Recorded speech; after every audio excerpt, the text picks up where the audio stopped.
नमस्कार, रीवा 24 के ताजा तरीन अंक के साथ मैं शैलेंद्र। सबसे पहले प्रमुख खबरें। मऊगंज विधायक प्रदीप पटेल ने पिता की अंतिम इच्छा की पूरी। श्याम शाह चिकित्सा महाविद्यालय को पिता का शरीर सौंपा। झाड़ फूक के नाम पर बलात्कार करने वाले आरोपी को 10 वर्ष का सश्रम कारावास। पुलिस की अभिरक्षा से भागा आरोपी, जल्द ही पुलिस ने किया गिरफ्तार। और मध्य प्रदेश सहकारिता कर्मचारी संघ ने मुख्यमंत्री के नाम सौंपा ज्ञापन। कहा 19 तारीख को मांगे पूरी नहीं होंगी तो पूरे प्रदेश भर के कर्मचारी देंगे इस्तीफा। इन खबरों को अब विस्तार से देखें। मऊगंज विधायक प्रदीप पटेल के पिता छोटेलाल पटेल ने मृत्यु उपरांत देहदान की इच्छा जाहिर की थी, जिसे आज उनके पुत्र ने पूरा कर दिया। छोटेलाल पटेल 89 वर्ष के थे, जिनकी एम्स में उपचार के दौरान मौत हो गई। अपने अंतिम समय में इच्छा जाहिर की थी कि उनके आंखें और शरीर मेडिकल कॉलेज के लिए दान किए जाएं। ये शख्सियत मऊगंज विधायक प्रदीप पटेल के पिता थे, जिनका लंबी बीमारी के बाद निधन हो गया। भोपाल में विधायक के पिता ने अंतिम सांस ली, जहां के चिकित्सकों ने आंख लेने से इनकार कर दिया। इसकी वजह ये बताई गई कि उनकी आंखों का प्रत्यारोपण अब नहीं हो सकता।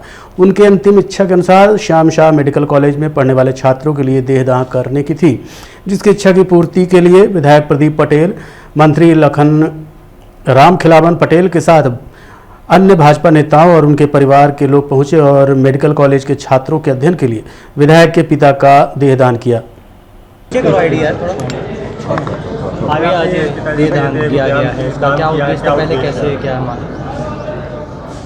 अभी 4-5 महीने से अस्वस्थ थे और उस बीच कई बार उन्होंने इच्छा व्यक्त की कि हमारी आँख सही है।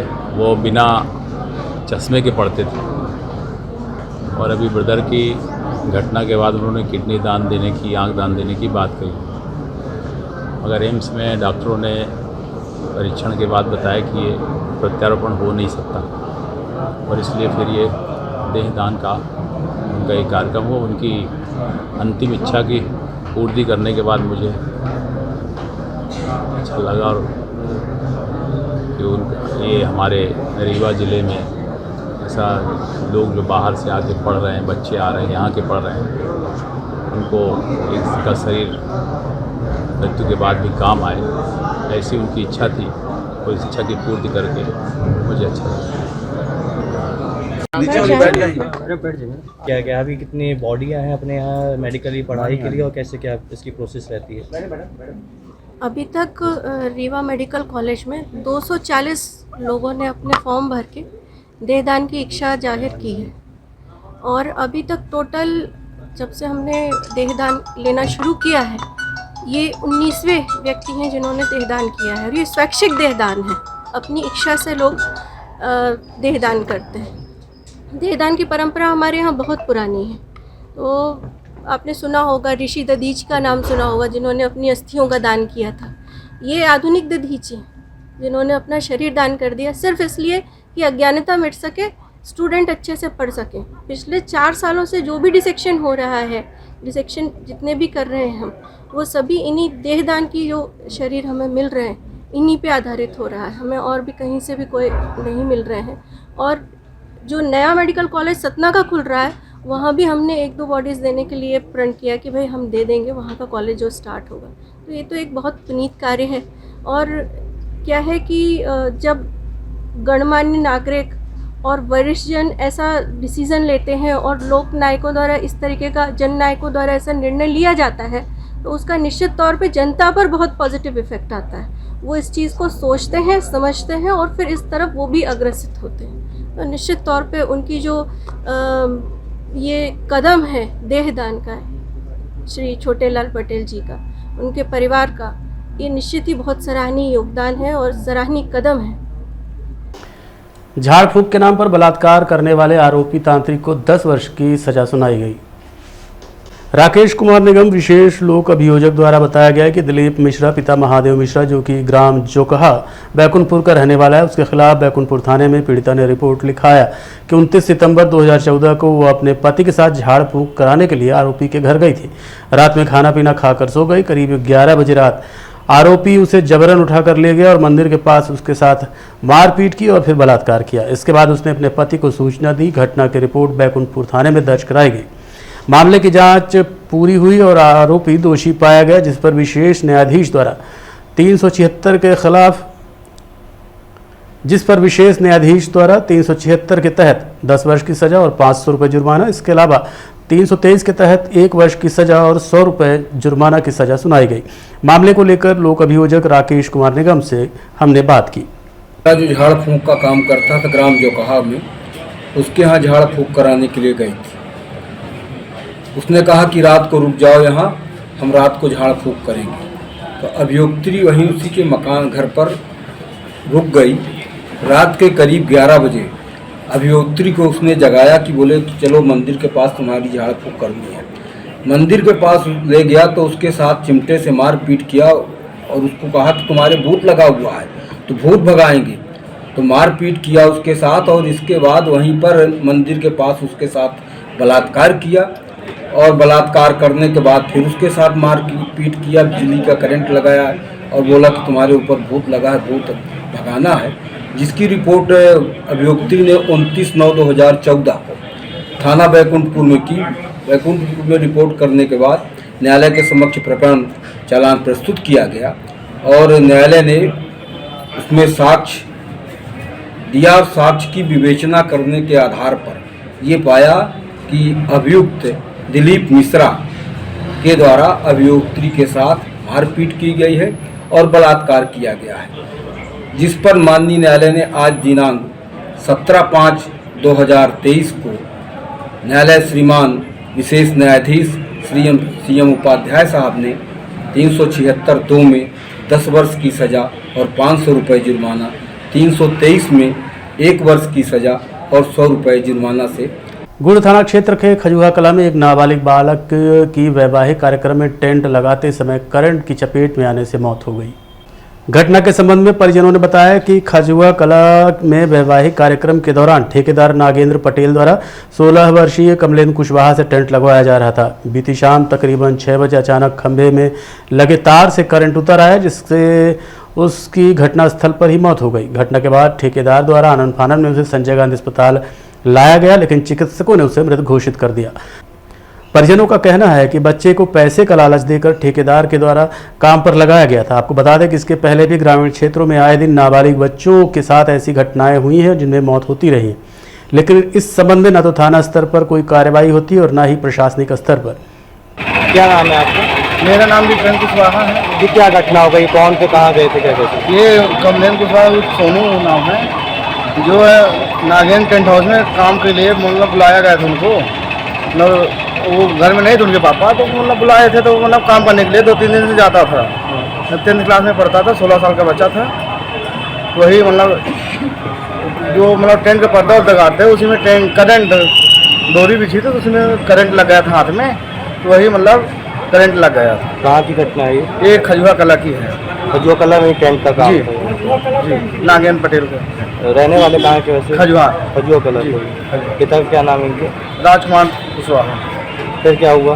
फिर हो गया मतलब वहाँ मतलब हम लोग नहीं, कोई नहीं था, मतलब नागेंद्र पटेल और जो कर्मचारी थे, मतलब राहुल वगैरह अन्य साथी वगैरह थे, तो गाड़ी में लेके आए थे, तो वहीं मृत्यु हो गई थी। मतलब तो वहाँ से लाते लाते तो यहाँ हम लोग लेट में पहुँचे थे।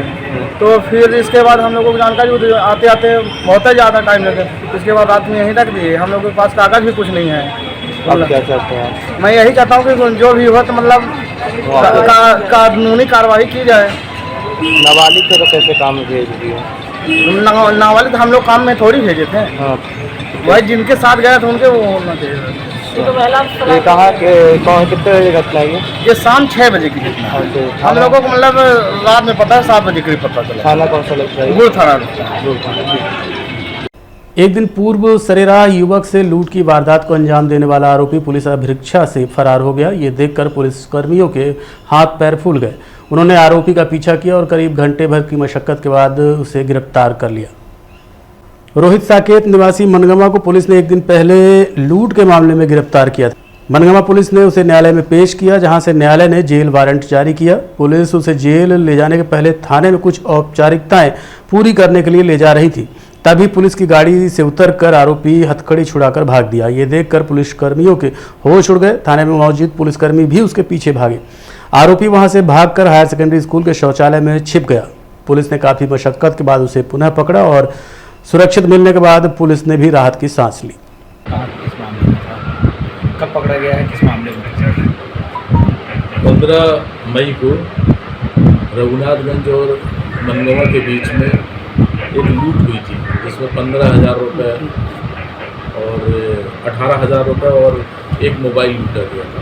इस ये लूट जो है रोहित साकेत हमारी थाना मनगवा का रहने वाला है, उसने किया था। उसके 2 साथी थे, आकाश गुप्ता और विकास। ये 3 लोगों ने मिलकर के ये लूट की थी। पुलिस ने जो है उसको अरेस्ट किया था, रोहित को पूर्व में भी इसके जो है 4 अपराध इसके पंजीबद्ध है, उनके खिलाफ कार्रवाई हुई। इसने जुर्म स्वीकार किया था और कार्रवाई करने के बाद JMFC मऊगंज में इसको मनगवा में पेश किया गया था, जहां इसका जेल वारंट बना। जब इसको पता चला जेल वारंट है तो पुलिस को चकमा दे करके ये भाग गया वहाँ से। पुलिस ने जो है घेराबंदी की तत्काल, और उसको जो है घेराबंदी करके पकड़ा। एक स्कूल में छुप गया था, करीब न्यायालय से 1 किलोमीटर परिधि में है। उसको घेर घार के पकड़ा गया और पकड़ के लाया गया। इसके खिलाफ जो है भागने का 224 का मुकदमा भी भारतीय दंड विधान का पंजीबद्ध किया गया है और पुनः न्यायालय पेश करके इसको जेल वारंट में जेल दाखिल कर दिया गया है। वर्तमान में जेल में है। 2 साथी इसके जो है उसकी तलाश पुलिस कर रही है। प्रकरण की विवेचना जो है चल रही है। मध्य प्रदेश सहकारिता कर्मचारी संघ द्वारा मुख्यमंत्री के नाम कलेक्टर रीवा को ज्ञापन सौंपा गया। मध्य प्रदेश सहकारिता कर्मचारी संघ के धर्मेंद्र दुबे ने बताया कि 6 मई से उनकी हड़ताल चालू है। उन्होंने कहा कि 2019 में कर्मचारी सेवा अधिनियम के तहत वेतनमान देने का वादा किया गया था, लेकिन आज तक लागू नहीं हुआ। कलेक्टर रेट तब का बहुत कम था, जो आज भी लागू है। किसी को 2,000 तो किसी को 4 या 6,000 मिल रहे हैं। वहीं 2021 में जो समझौते हुए थे वो भी अभी तक लागू नहीं किए गए। इस वजह से हम सब हड़ताल पर हैं। वहीं हड़ताल की वजह से सार्वजनिक वितरण प्रणाली भी पूरी तरह से ठप हुई है। अगर हमारी मांगें नहीं मानी जाती तो 19 तारीख को भोपाल में मुख्यमंत्री के समक्ष पूरे प्रदेश भर के कर्मचारी इस्तीफा देंगे। धरना आप लोग का कब से चल रहा है और क्या आप मांगे? हम लोग मध्य प्रदेश सहकारिता समिति कर्मचारी महासंघ भोपाल के आह्वान पर 6 मई से हम लोगों की पूरे प्रदेश में प्रदेशव्यापी अनिश्चितकालीन आंदोलन चल रहा है। हमारी मांग है कि वर्ष 2019 में हमारा सेवा नियम बना था, कर्मचारी सेवा नियम सहकारी समितियों के लिए, उसमें वेतनमान का प्रावधान किया गया था, वो लागू नहीं हुआ आज तक। तो हमारी मांग सिर्फ एक यही है कि जो कर्मचारी सेवा नियम हम लोगों को बना है वो लागू किया जाए 2019 वाला। और 2021 में हड़ताल थी हम लोगों की, उस दौरान हम लोगों को समझौते हुए थे बहुत सारे सुधार के लिए, उनका भी क्रियान्वयन नहीं हुआ, वो क्रियान्वयन कराया जाए। अभी कितनी सैलरी है आप लोग की? अभी हम लोगों की सैलरी आदेशानुसार कलेक्टर दर मिल रहा है, लेकिन वो भी हम लोगों को 2017 का कलेक्टर दर आज भी मिल रहा है। जो वर्तमान में कलेक्टर दर है वो भी नहीं मिल पा रहा है। किसी को 2,000, किसी को 4,000, किसी को 6,000 मिल रहा है, वो भी नहीं मिल पा रहा है। आज दो कलेक्टर दर नहीं मिल पा रहा है। आपकी इस हड़ताल से क्या प्रभावित हो रहा है सरकार का? हमारी इस हड़ताल से सार्वजनिक वितरण प्रणाली पूरी तरह से बंद है, उपार्जन का कार्य बंद है, समितियों का खाद बीज वितरण का बंद है, वसूली बंद है, ये सारे सरकार ये ऋण वितरण वाला माफी योजना वाला जो है फार्म भरने के लिए वो भी सब काम बंद है। आप लोग की हड़ताल 6 मई से चालू है, अनिश्चितकालीन है। आज किसके नाम ये ज्ञापन सौंप रहे हैं? आज हम लोगों की बाइक रैली महासंघ का जो कार्यक्रम है, एजेंडा जारी किया था हड़ताल का, उसमें आज 17 मई को बाइक रैली करके जिला प्रशासन को ज्ञापन देना था और 19 तारीख को हम लोगों को भोपाल में मुख्यमंत्री जी के समक्ष सामूहिक इस्तीफे का प्रोग्राम है। कहाँ से कहाँ बाइक रैली निकलनी है? आज हमारी रैली यहाँ से निकलेगी डीआर ऑफिस से जिला सहकारी बैंक वापस कलेक्ट्रेट आएगी। क्या नाम है आपका? धर्मेंद्र दुबे। देखते रहिए रीवा 24 न्यूज। मिलते हैं छोटे से ब्रेक के बाद। हड्डी जोड़ एवं रीढ़ रोग तथा स्त्री रोग एवं प्रसूति रोग का इलाज एक ही छत के नीचे। विघ्नहर्ता hospital and trauma centre, hotel landmark के पास, रतहरा, रीवा। डॉक्टर संतोष सोनी, पूर्व चिकित्सक, बॉम्बे हॉस्पिटल, मुंबई। हड्डी जोड़ एवं रीढ़ रोग विशेषज्ञ, छोटे चीरे एवं दूरबीन विधि द्वारा हाथ तथा पैर की हड्डियों का ऑपरेशन।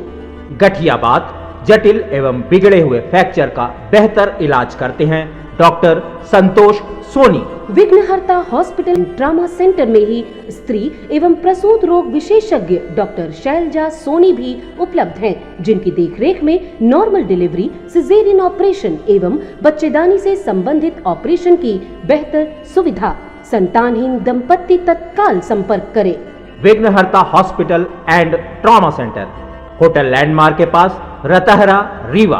सुविधाजनक एवं सफल इलाज हेतु आज ही संपर्क करें।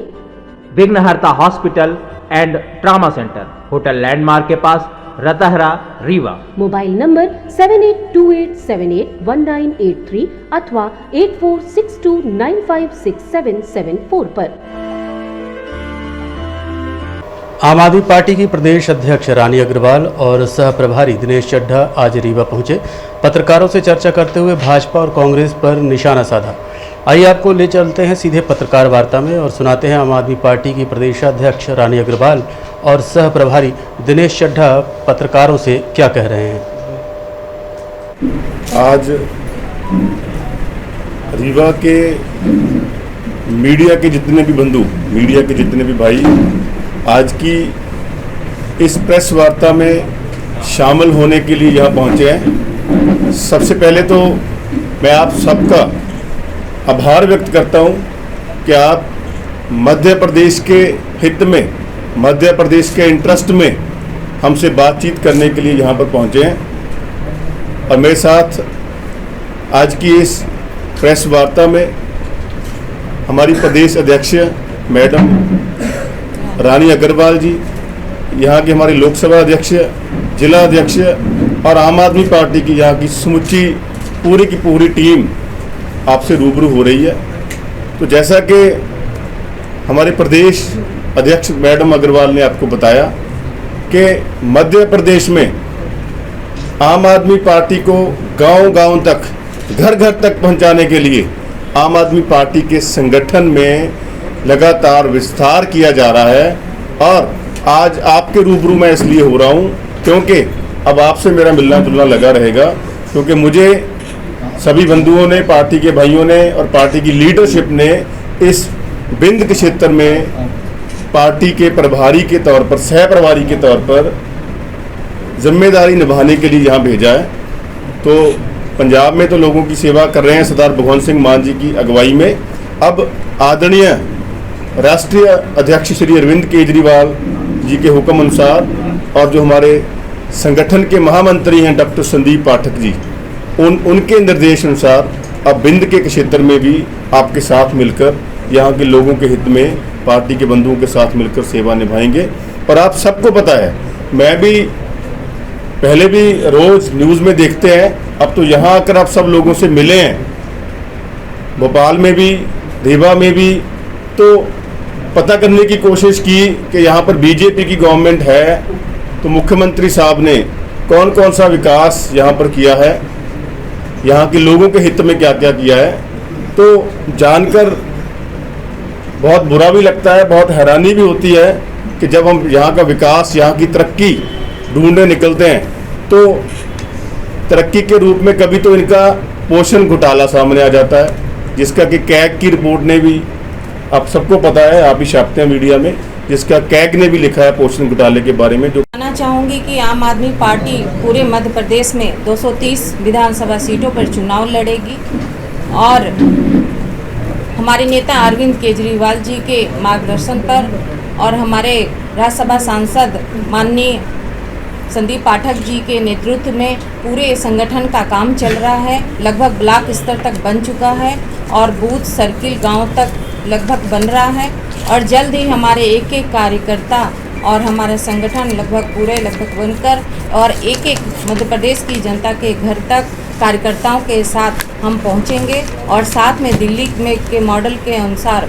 और मध्य प्रदेश की जो स्थानीय मुद्दे हैं, जनता के जो मुद्दे हैं, बिजली, रोड, पानी, शिक्षा, स्वास्थ्य, किसानों का अधिकार, पेंशन, महिलाओं की सुरक्षा को लेकर हम पहुंचेंगे घर घर तक। आप सब जानते हैं कि मध्य प्रदेश में 70-75 सालों से जनता त्रस्त है और बीजेपी कांग्रेस दोनों हाथों से जनता को लूट रही है।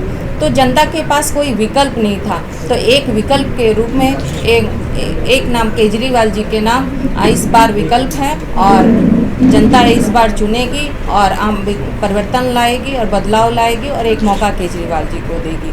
अपने बीच अपने पंजाब से विधायक और मध्य प्रदेश के सह प्रभारी के रूप में दिनेश चड्ढा जी आए हैं और आप सबको आगे बताएंगे। आज के अंक में इतना ही। देखते रहिए रीवा 24 न्यूज़। नमस्कार।